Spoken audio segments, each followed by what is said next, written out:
Video को हम YouTube पर कंटिन्यू करने का सोच रहे हैं। और ये बेस्ट ऑप्शन हो भी सकता है कि उन बच्चों के लिए जो किसी कारणवश नहीं पढ़ पा रहे हैं, कुछ प्रॉब्लम्स आ रही है।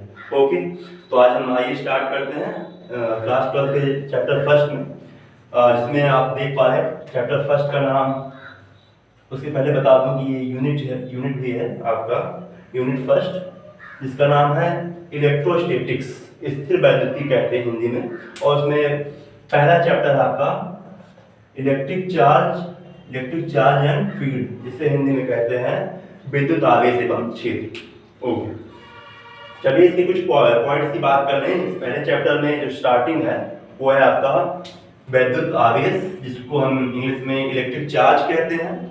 और दूसरा है आवेश के प्रकार, जिसको हम इंग्लिश में कहते हैं टाइप्स ऑफ चार्ज, आपको पता ही होगा। थर्ड पॉइंट हमारा इंपॉर्टेंट है आवेश उत्पत्ति का इलेक्ट्रॉनिक सिद्धांत, इसको इंग्लिश में कहते हैं origin of charge by electronic theory. और लास्ट का जो आज का टॉपिक हमारा रहेगा वो है आवेश के गुण, कहते हैं इसे इंग्लिश में प्रॉपर्टीज ऑफ चार्ज। ओके, तो सबसे पहले आइए चर्चा करते हैं हम किसके बारे में, वैद्युत आवेश।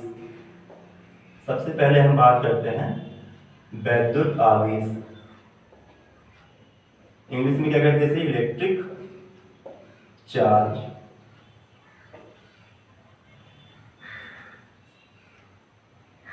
वैसे तो चार्ज इलेक्ट्रिक चार्ज भी होता है, मैग्नेटिक चार्ज भी होता है, पर अभी हम इलेक्ट्रिक चैप्टर के अकॉर्डिंग इलेक्ट्रिक चार्ज की बात करेंगे।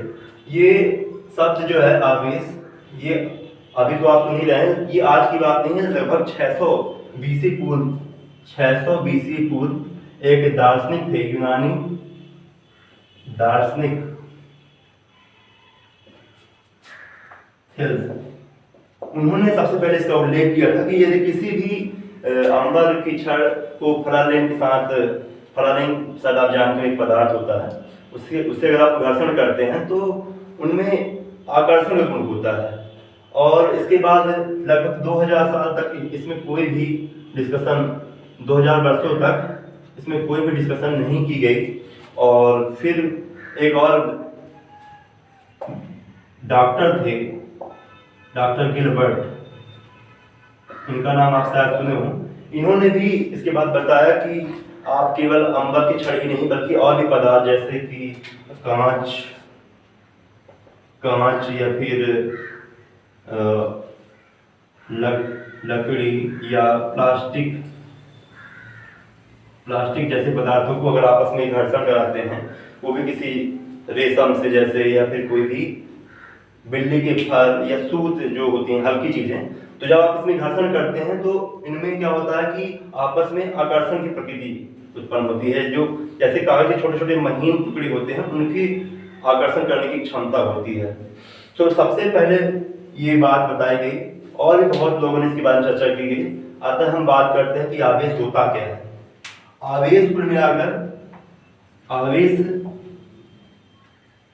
जिसे हम वैद्युत आवेश के रूप में कहते हैं, आवेश एक गुण है, आवेश एक गुण होता है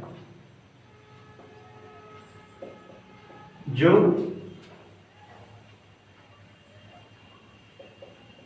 आकर्षण या प्रतिकर्षण बल का अनुभव कराता है। आवेश एक गुण है जो आकर्षण या अथवा प्रतिकर्षण बल का अनुभव कराता है।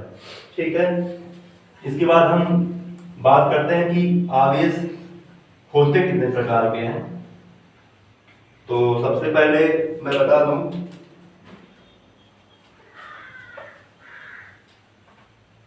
कि आवेश जो है मुख्यतः दो प्रकार के होते हैं। आवेश मुख्यतः दो प्रकार के होते हैं, और आवेश का जो जन्म है वो घर्षण विद्युत के द्वारा, इसको बोलते हैं फ्रिक्शनल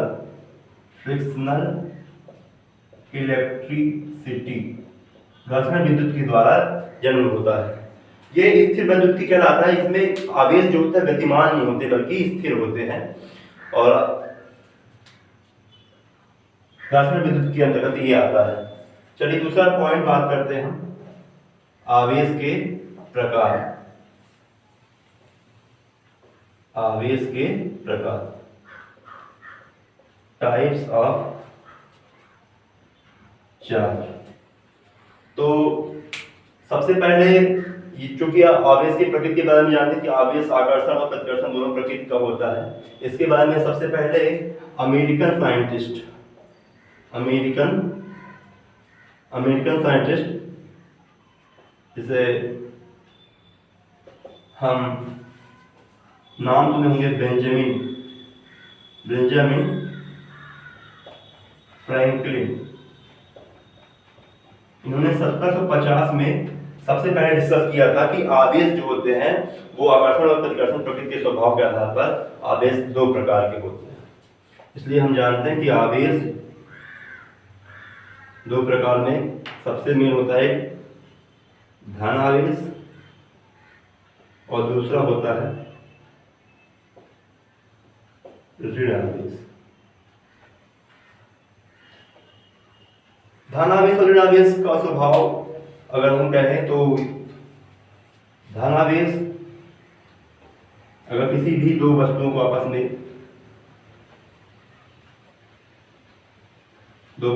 आपस में घर्षण कराया जाए और घर्षण कराने के बाद ये देखा जाए कि एक वस्तु जिसमें इलेक्ट्रॉन्स जो होते हैं, इलेक्ट्रॉन्स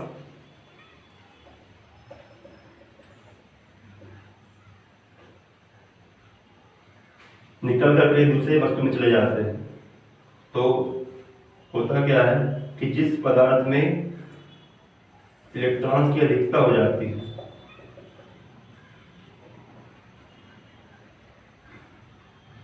और जिनमें इलेक्ट्रॉन्स की कमी हो जाती है, जिनमें इलेक्ट्रॉन की अधिकता हो जाती है वो कहलाते हैं ऋण आवेश और जिनमें इलेक्ट्रॉन की कमी हो जाती है वो कहलाते हैं धन आवेश। ओके, इस प्रकार से हम कह सकते हैं कि आवेश मुक्ता दो प्रकार के होते हैं, एक है आपका धन आवेश, एक है ऋण आवेश। और धन आवेश का आशय ये होता है कि इलेक्ट्रॉनों की कमी, और ऋण आवेश का मतलब होता है इलेक्ट्रॉन की अधिकता।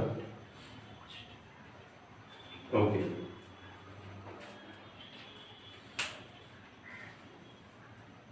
अब इनकी स्वभाव के बारे में जानना चाहिए कि आखिर कब आकर्षण बन लगता है और कब प्रतिकर्षण बन लगता है, ये हम जानेंगे।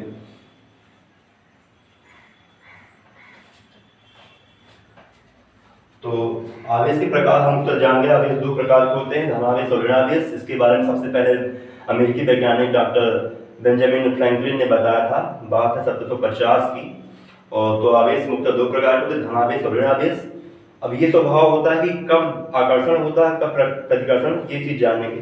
तो देखिए, जब दो सजाती आवेश, सजाती का मतलब होता है सेम, सजाती आवेश यानी सेम चार्ज, जैसे कि प्लस का प्लस के साथ और माइनस का माइनस के साथ।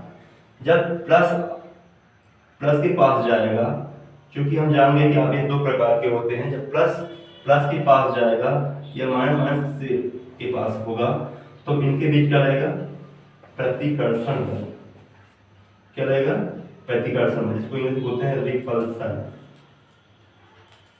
प्रतिकर्षण बल रहेगा। और जब दो विपरीत का मतलब होता है अपोजिट, जब दो अपोजिट चार्ज जैसे कि प्लस माइनस के पास जाए या माइनस प्लस के पास जाए तो इनके बीच क्या लगता है, आकर्षण, प्रतिकर्षण बल और आकर्षण बल, इसको बोलते हैं अट्रैक्शन फोर्स। ओके, तो हमें जानेंगे कि आवेश के दो प्रकार होते हैं, एक धनावेश एक ऋणावेश।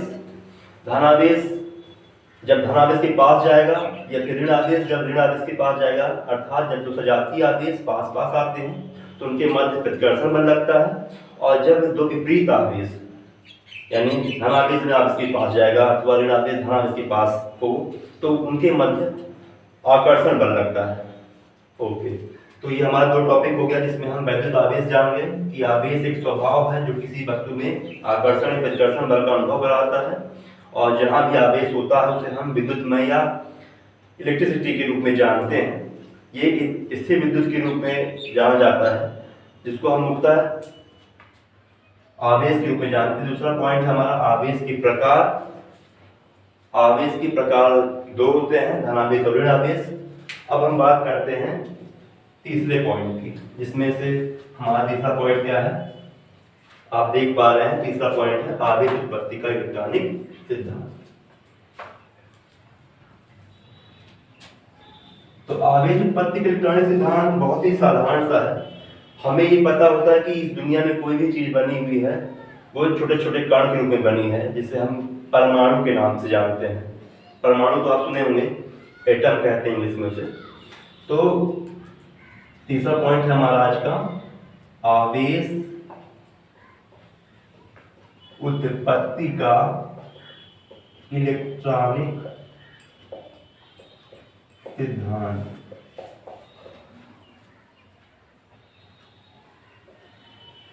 origin of charge by electronic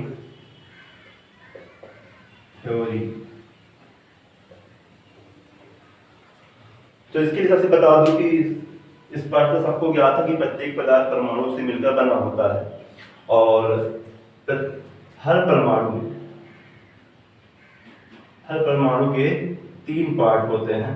पहला पार्ट होता है इलेक्ट्रॉन, दूसरा पार्ट होता है यानी हम कण के रूप में जानते हैं, पहला कण है इलेक्ट्रॉन, दूसरा प्रोटॉन और तीसरा होता है न्यूट्रॉन। ठीक है, और ये हमें स्पष्ट रूप से ज्ञात है कि प्रोटॉन और न्यूट्रॉन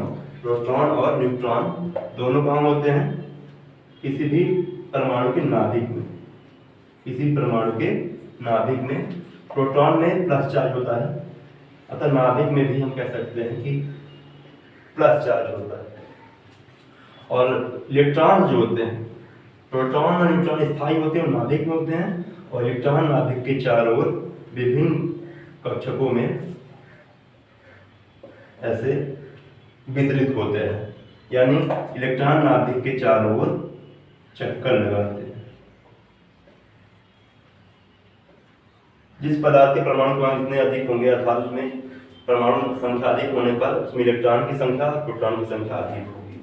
ओके, तो बात कर रहे थे हम आवेश उत्पत्ति के इलेक्ट्रॉनिक सिद्धांत की कि आखिर आवेश उत्पत्ति या आवेश का ओरिजिन कैसे होता है। तो हमें जानेंगे कि परमाणु छोटा पार्ट होता है प्रत्येक पदार्थ का, उसमें तीन चीजें होती हैं, इलेक्ट्रॉन, प्रोटॉन और न्यूट्रॉन। प्रोटॉन और न्यूट्रॉन जो होते हैं नाभिक में होते हैं, इलेक्ट्रॉन नाभिक के चारों ओर चक्कर लगाते हैं। अब बात ये करते हैं कि इलेक्ट्रॉन भी दो प्रकार के होते हैं। इलेक्ट्रॉन भी दो प्रकार के होते हैं, वो इलेक्ट्रॉन जो नाभिक के पास वाले कक्षक में होते हैं, यानी वे इलेक्ट्रॉन जो नाभिक के पास होते हैं, नाभिक के पास यानी नियरेस्ट होते हैं, जो नाभिक के पास होते हैं उसे कहते हैं बद्ध इलेक्ट्रॉन। बद्ध इलेक्ट्रॉन यानी ये इलेक्ट्रॉन जो है जो नाभिक के पास है इसको हम बद्ध इलेक्ट्रॉन कहेंगे, क्योंकि इनके इलेक्ट्रॉन में होता है माइनस चार्ज, प्रोटॉन में होता है प्लस चार्ज, तो इनके बीच में बहुत ही ज्यादा आकर्षण बल लगता है, बहुत ही ज्यादा अट्रैक्शन फोर्स लगता है, और इस प्रकार से ये पहला इलेक्ट्रॉन कहलाएगा बद्ध इलेक्ट्रॉन। और ये इलेक्ट्रॉन जो सबसे नाभिक से दूर कक्षक में है, वो इलेक्ट्रॉन जो नाभिक से दूर कक्षक में होते हैं उन्हें कहते हैं मुक्त इलेक्ट्रॉन। आप जान जाइए कि इलेक्ट्रॉन दो प्रकार के होते हैं, एक बद्ध इलेक्ट्रॉन, एक मुक्त इलेक्ट्रॉन। इसको इंग्लिश बोलते हैं फ्री इलेक्ट्रॉन। इस प्रकार से इलेक्ट्रॉन दो प्रकार के, वो इलेक्ट्रॉन जो नाभिक के पास में है उसे बद्ध इलेक्ट्रॉन कहेंगे, और जो नाभिक से दूर हैं उन्हें मुक्त इलेक्ट्रॉन या फ्री इलेक्ट्रॉन कहते हैं। तो इस प्रकार से जब भी दो पदार्थों को आपस में घर्षण कराया जाता है, दो पदार्थों को आपस में रगड़ा जाता है, तो उनमें से जो मुक्त इलेक्ट्रॉन होते हैं, क्योंकि ये बहुत ही कम आकर्षण बल इनके बीच लगता है, ये बहुत दुर्लभ में होते हैं, तो इनके बीच में अट्रैक्शन फोर्स बहुत कम होता है। अर्थात जब भी दो पदार्थों को आपस में रगड़ा जाता है तो जो फ्री इलेक्ट्रॉन है वो एक पदार्थ से निकल करके दूसरे पदार्थ में चले जाते हैं।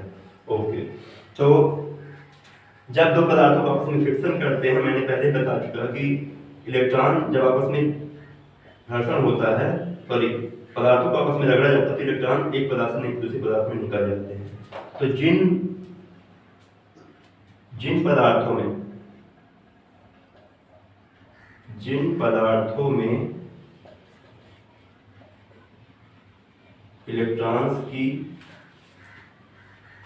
अधिकता होती है वो ऋणावेशित, और जिनमें कमी होती है उसे धनावेशित कहते हैं। इस प्रकार से इलेक्ट्रॉन उत्पत्ति होती है, और इसे हम इस प्रकार से आवेश उत्पत्ति होती है, इसे हम आवेश उत्पत्ति का इलेक्ट्रॉनिक सिद्धांत कहते हैं। ओके, तो हमें जान गए तीन चीजें, वैद्युत आवेश क्या होता है, आवेश के प्रकार और आवेश उत्पत्ति के इलेक्ट्रॉनिक सिद्धांत। अब बात कर लेते हैं हम अपने चौथे टॉपिक की, जिसमें से आपका टॉपिक है आवेश के गुण।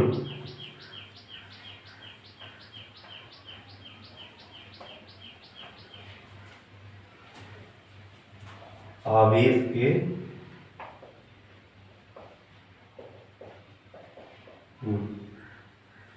तो बोलते हैं इसमें प्रॉपर्टीज ऑफ चार्ज।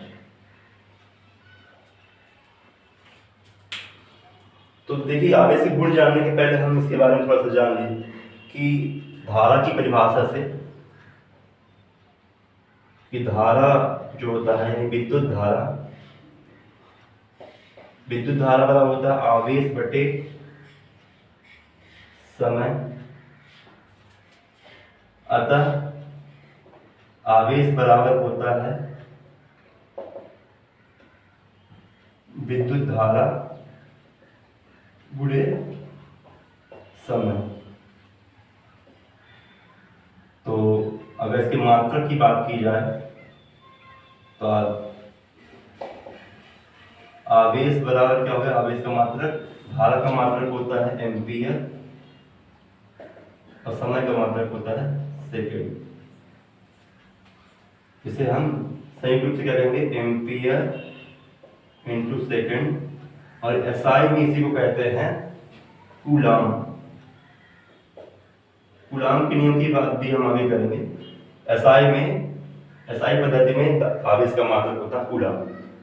और इनके बीमीय सूत्र की बात करें अगर, कि आवेश का बीमीय सूत्र, तो एम्पियर के लिए ए और सेकेंड यानी टाइम के लिए टी होगा, अतः बीमीय सूत्र बन जाएगा आवेश का AT।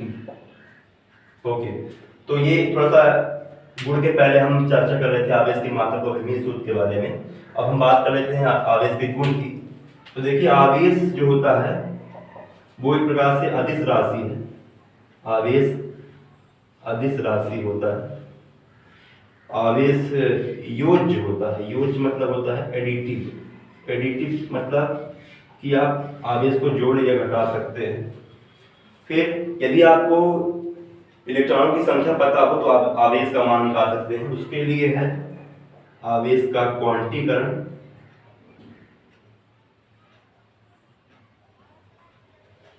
फिर आवेश के बारे में ये भी बात की जाती है कि आवेश संरक्षण सिद्धांत को पालन करता है, यानी आवेश को न तो उत्पन्न कर सकते हैं और न ही नष्ट कर सकते हैं। यानी अगर कोई दो वस्तु को घर्षण न किया जाए तब भी उसमें आवेश शून्य होगा, यदि घर्षण करने के बाद यदि कुल आवेश भी देखा जाए तब भी उसमें आवेश शून्य होगा। यानी उत्पन्न होने के पहले भी आवेश शून्य माना जाता है और उत्पन्न होने के बाद भी शून्य माना जाता है। इसी के आधार पर कहते हैं कि आवेश जो है, आवेश का संरक्षण सिद्धांत होता है, यानी आवेश को ना तो उत्पन्न कर सकते हैं ना ही नष्ट कर सकते हैं। इस प्रकार से आवेश के बारे में गुण जान गए कि आवेश एक अदिश राशि है, आवेश को हम जोड़ घटा सकते हैं, यानी आवेश योज्य होता है, और आवेश की संख्या के निकालने का आधार पर आवेश क्वांटीकरण नियम को फॉलो करता है, जहाँ पास क्वांटीकरण के लिए सूत्र होता है Q बराबर प्लस माइनस Ne। ये एक सूत्र है बहुत ही इंपॉर्टेंट, इससे कुछ न्यूमेरिकल्स भी आते हैं कई बार।